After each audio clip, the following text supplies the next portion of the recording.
क्या आपको पता है कि गूगल पर 90.63% पेजेस ऐसे हैं जिन्हें गूगल से कोई ट्रैफिक ही नहीं मिलता।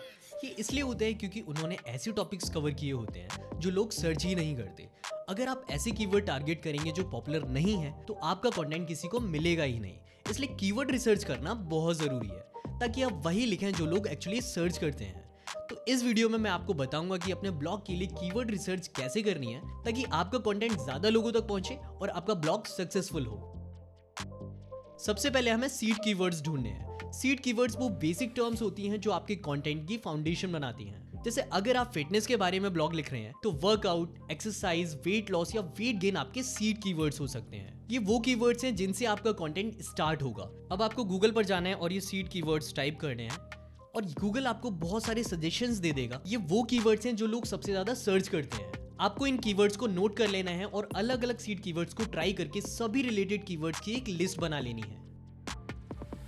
अब सीड कीवर्ड्स के बाद आपको किसी भी फ्री टूल का यूज करके इन कीवर्ड्स की डिफिकल्टी और सर्च वॉल्यूम चेक करना है। मार्केट में कई फ्री टूल्स अवेलेबल हैं जैसे गूगल कीवर्ड प्लानर, उबर सजेस्ट या आंसर द पब्लिक। मैं यहाँ उबर सजेस्ट का यूज करता हूँ। अब यहाँ पे आपको अपना कीवर्ड डालना है, वर्कआउट, ब्रांड डाल के देखते हैं एंड यहाँ पर आपको कंट्री चेंज कर लेनी है, इंडिया कर देता हूँ और ये सर्च पे क्लिक कर देना है। यहाँ पे आपको इस कीवर्ड का सर्च वॉल्यूम दिख जाएगा, इसकी कीवर्ड डिफिकल्टी दिख जाएगी और अगर आप थोड़ा सा स्क्रॉल करेंगे आपको यहाँ इस कीवर्ड से रिलेटेड और भी कीवर्ड्स दिख जाएंगे जिसका यहाँ पर सर्च वॉल्यूम भी मेंशन हो रखा हुआ है। अब आपको एक ऐसा कीवर्ड ढूंढना है जिसकी कीवर्ड डिफिकल्टी लो हो और सर्च वॉल्यूम हाई हो। इससे आपको ज्यादा ट्रैफिक मिलेगा और कंपटीशन भी कम होगा। जब आप कीवर्ड रिसर्च कर रहे हैं तब सर्च इंटेंट को समझना बहुत जरूरी है। सर्च इंटेंट का मतलब है लोग किस टाइप का कंटेंट देखना चाहते हैं जब वो एक पर्टिकुलर कीवर्ड सर्च करते हैं। सर्च इंटेंट के बेसिस पर कंपटीशन भी वेरी करता है। जैसे इंफॉर्मेशनल कीवर्ड में कंपटीशन मॉडरेट हो सकता है लेकिन ट्रांजैक्शनल या कॉमर्शियल इंटेंट कीवर्ड में कंपटीशन हाई होता है क्योंकि वो डायरेक्ट सेल से लिंक्ड होते हैं। इसलिए हमेशा इंटेंट के हिसाब से अपने कीवर्ड और कंटेंट स्ट्रेटजी बनानी चाहिए। जैसे अगर कोई how to lose belly fat search करता है तो वो इंफॉर्मेशनल इंटेंट दिखाता है, मतलब वो कोई आर्टिकल या गाइड ढूंढ रहा है जो उसको बेली फैट लूज करने की टिप्स दे। और वहीं अगर कोई best fat burning supplement search करता है तो वो कॉमर्शियल इंटेंट देखना चाहता है, मतलब वो एक प्रोडक्ट रिव्यू या बाइंग गाइड ढूंढ रहा है। इसलिए जब आप कीवर्ड्स चूज करते हैं आपको ये समझना होगा कि लोग किस टाइप का कंटेंट सर्च कर रहे हैं और उसके अकॉर्डिंगली अपना कंटेंट बनाना होगा। नेक्स्ट स्टेप है अपने कॉम्पिटिटर्स के पेजेस को एनालाइज करना।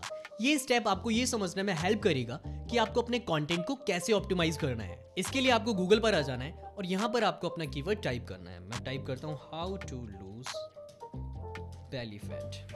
अब यहाँ पर जो टॉप रैंकिंग पेजेस हैं उन्हें अच्छे से एनालाइज करके देखेंगे उन पेजेस पर कैसी हेडिंग्स, कैसी इमेजेस और अदर रिलेटेड कीवर्ड्स कैसे नेचुरली यूज किए गए हैं। ये एनालिसिस आपको ये समझने में हेल्प करेगा कि आपको अपने आर्टिकल्स में किस तरह का स्ट्रक्चर रखना है, कौन सी हेडिंग्स यूज करनी है और अपने कीवर्ड को कैसे स्ट्रेटेजिकली प्लेस करना है। अगर आप कंपटीशन से बचना चाहते हैं और अपने नीश ऑडियंस को टारगेट करना चाहते हैं तो लॉन्ग टेल कीवर्ड्स को यूज करो। लॉन्ग टेल कीवर्ड्स वो कीवर्ड्स होते हैं जो ज्यादा स्पेसिफिक और टारगेटेड होते हैं और इनका कंपटीशन भी कम होता है। जैसे होम वर्कआउट फॉर वुमेन एक ब्रॉड कीवर्ड है, लेकिन अगर आप best weight loss workout for women at home या home workout for women over 40 use करते हैं तो ये लॉन्ग टेल कीवर्ड्स होते हैं। ये कीवर्ड्स बहुत ज्यादा स्पेसिफिक हैं और इनका कंपटीशन भी कम होता है। इसके लिए आप गूगल का यूज कर सकते हैं। यहाँ पर आपको अपना लॉन्ग टेल कीवर्ड डालना है जैसे how to lose belly fat. अब यहाँ पर जितने भी आपको ये दिख रहे हैं ये सारी लॉन्ग टेल कीवर्ड्स हैं। अब आप क्या कर सकते हैं, इन कीवर्ड्स के आगे अल्फाबेट का यूज कर सकते हैं जैसे ए।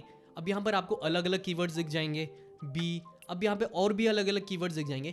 इस तरह से आप A to Z तक डाल के बहुत सारे कीवर्ड्स फाइंड आउट कर सकते हैं। इसके बाद आप इन कीवर्ड्स में से कोई हाई वॉल्यूम और लो डिफिकल्टी वाला कीवर्ड्स फाइंड आउट करके उस पर कंटेंट बना सकते हैं। अब आपको ये भी देखना होगा कि जिस कीवर्ड के अराउंड आप आर्टिकल लिख रहे हैं उसके सर्च रिजल्ट्स कम से कम होने चाहिए। जैसे कि मैं यहाँ अगर वेट लॉस डालता हूँ तो यहाँ पर मेरे को इस कीवर्ड का सर्च रिजल्ट दिख जाएगा कि इस कीवर्ड से रिलेटेड कितने सर्च रिजल्ट्स आए हैं। आई होप आपको ये वीडियो हेल्पफुल लगी होगी। अगर आपको ये वीडियो हेल्पफुल लगी हो तो प्लीज वीडियो को लाइक और लारा उसको सब्सक्राइब कर लें।